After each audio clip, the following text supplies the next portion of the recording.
afternoon. I'm Dr. Bonnie Henry, the Provincial Health Officer, and I'm here to give an update around some of the issues that we're dealing with here with the new coronavirus here in BC. And as you all know, this is a planned media briefing that we're going to do every Tuesday. And unintentionally, one of the first things I need to update you on is that we have identified a second case of someone who has tested positive for coronavirus here in British Columbia. This is a woman in her 50s who lives in the Vancouver Coastal Health Region. She became ill a few days ago and was assessed in hospital, and the testing came back positive once again late last night. So Vancouver Coastal is working diligently today to get all of the details, starting last night and today, all of the details around this person. She has been in contact with family visitors from Wuhan and Hubei province. And she has a very small number of close contacts that are also being followed up with Vancouver Coastal. is gradually suspending production assembly lines in the country, an inevitable decision as there are disruptions in supply of parts from China, where many factories are shuttered due to the outbreak. The South Korean firm has become the first major global car maker to do so. For details, let's turn to our Kim Da-mi. One of South Korea's largest car makers, Hyundai Motor, will shut down all local production lines by Friday. Hyundai Motor announced on Tuesday that it plans to gradually suspend operations at all local factories. One of the Genesis sedan production lines in Ulsan City has been temporarily suspended. Those hoarding protective face masks and hand sanitizers will face tougher penalties. The finance ministry said the sellers who hoard more than 1.5 times the amount of their monthly average sales volume for over 5 days could face up to 2 years behind bars or be fined up to $42,000 US. Ever since the coronavirus outbreak, there have been skyrocketing demand for face masks and various forms of sanitizers. And a new regulation is going to try to prevent unfair trade activities that disturb market stability. The government will enforce these penalties until the end of April.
Confirmed 6 new cases of the coronavirus, bringing the national total to 25.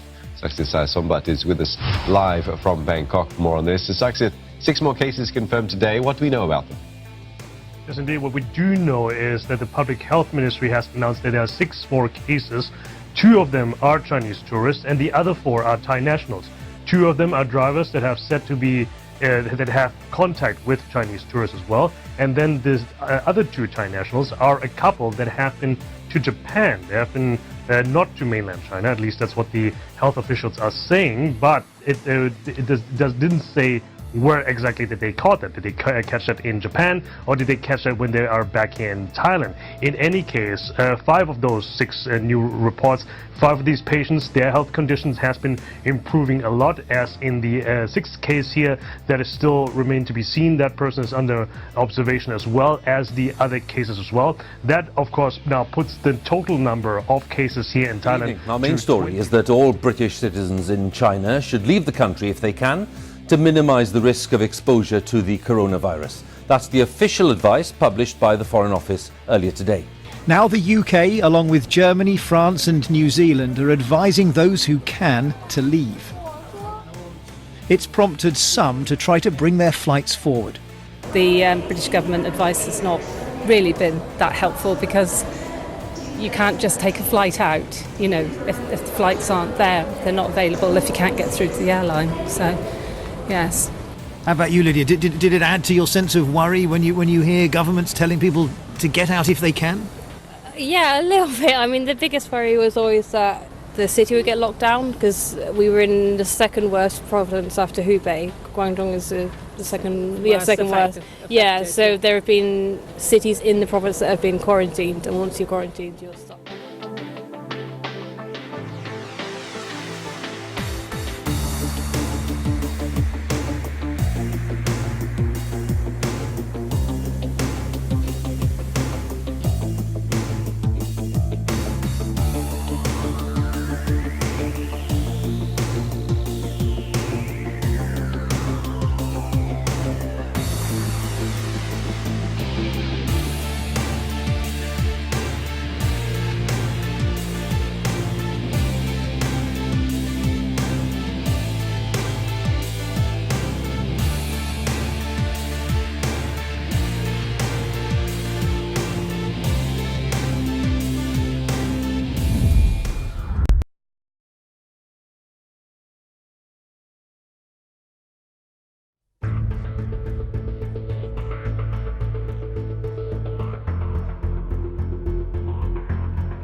When the H1N1 virus broke out in the US in 2009, no one called it America virus.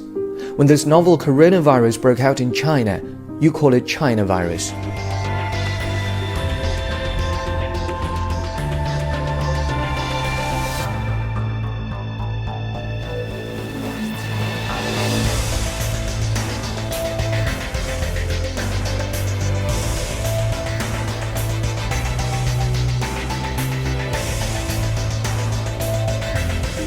When the H1N1 spread to the whole world, infecting millions of people, no one said anything bad about American people. But when there is only less than 100 cases of this novel coronavirus reported in the Western world, you start to refuse entry of Chinese people and start to bully Chinese students abroad.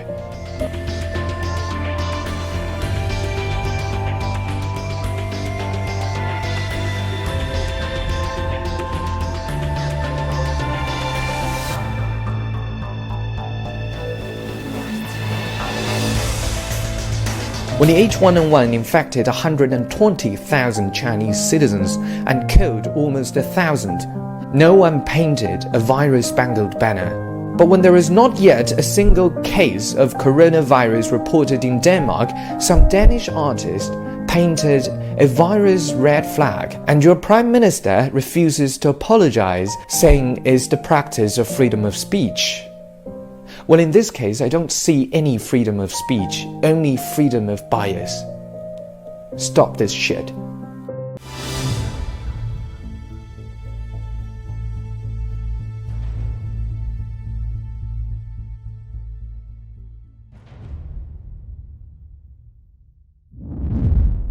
In the China Agreement, Article 7.6 says, in the event that a natural disaster or other unforeseeable event outside the control of the parties delays a party from timely complying with its obligations under this agreement, the parties shall consult with each other. The Chinese Communist Party knew when they signed this deal on January 15th that they had a big problem with the coronavirus, and they gave themselves the escape hatch. You think there's an out they put into the deal? Exactly, because now you see the propaganda machinery of the Chinese Communist Party blaming the United States and demonizing the United States for not helping, for exploiting. They are cranking up the propaganda machinery. They have no intention of living up to their agreements under Phase 1, and they're going to use the coronavirus as an out. Mark my words. The cracks in the Chinese Communist Party unity facade is beginning to appear. The coronavirus, particularly how it was handled by local officials in Wuhan after Xi Jinping had done this massive purging of people that weren't loyal to him by using anti-corruption law as the scapegoat. After putting all his people in charge, after getting through the 19th Party Congress and being named emperor for life, the entire thing is becoming unraveled. And so I think the biggest implication for the coronavirus is going to be that you're probably going to see Xi Jinping go for a vacation somewhere. You know, it's so hard to know, and I don't think we're ever going to know, what the real numbers are. I mean, that's just the way the system works. It wasn't until, decades after the Soviet Union ended that the people of Poland realized that the Nazi hadn't killed those 20,000 people, those 20,000 soldiers that the Soviet Union had taken captive, but it was actually, Stalin, under Stalin's orders. The Chinese Communist Party is far more secretive than the Stalin's regime ever was, and so it's going to be very difficult for us to ever find out the truth about this. But, that's the unfortunate truth.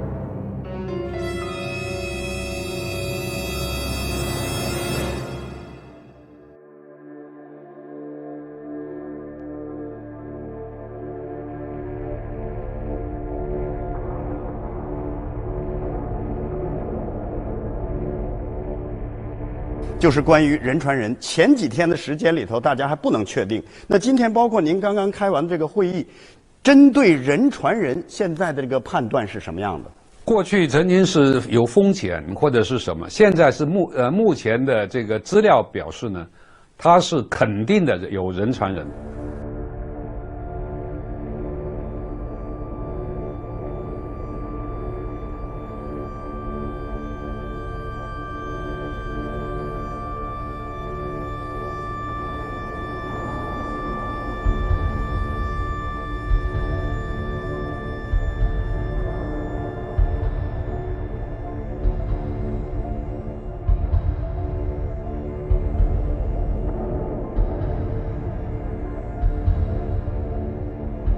那么现在比较大的担心是出现这个超级传播者 （super spreader）， 我不太相信会像以后 SARS 那么充分发展起来，因为到现在为止，这个新型冠状病毒还没有针对性的有效的治疗药物。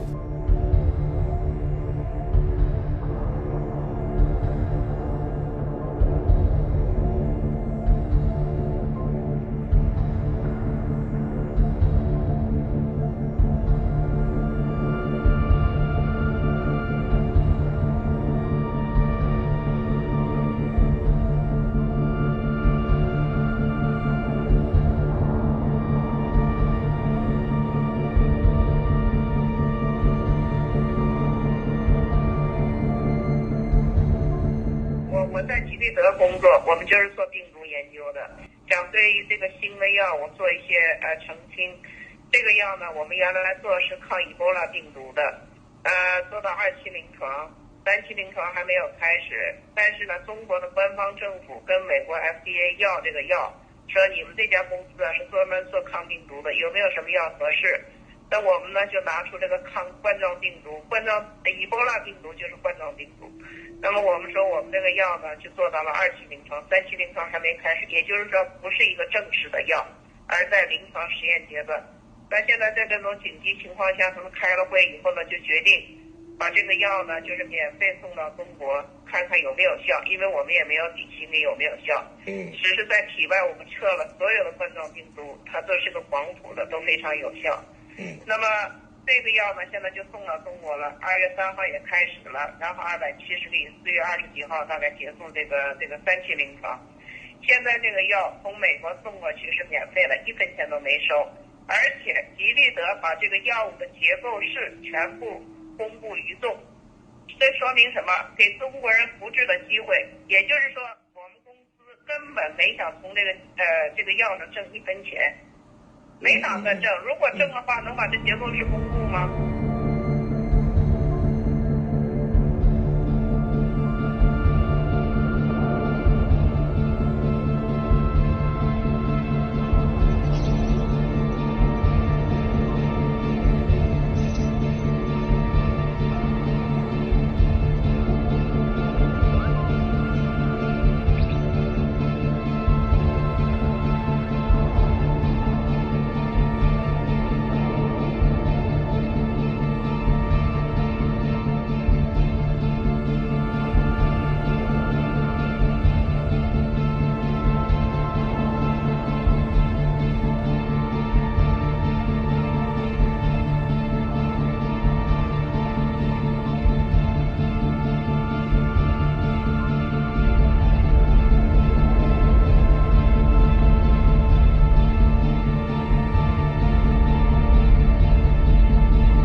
看看啊，这是我们家站在楼上拍的啊。哎，那个是门吗？才干的门哦。把门封了。把门封的了。你看那个电焊工在那块焊的，那中间是一个门，你看。说是跟南湖人聚会的，4个人聚会的，南湖2个，这1个，上天就来过给隔离了，然后这肯定是人妈的冠状病了。以前是疑似，现在是确诊人，肯定是，然后你看来给封了。要是疑似的话，他不可能封的。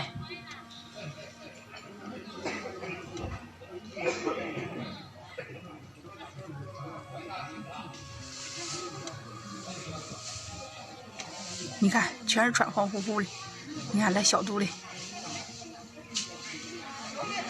你看这个病毒。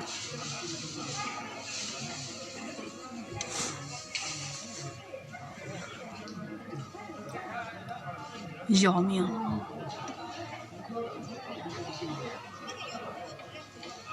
你看那个人开电焊，你看把那个大门封起来了，一共能有3个楼梯，中间那个。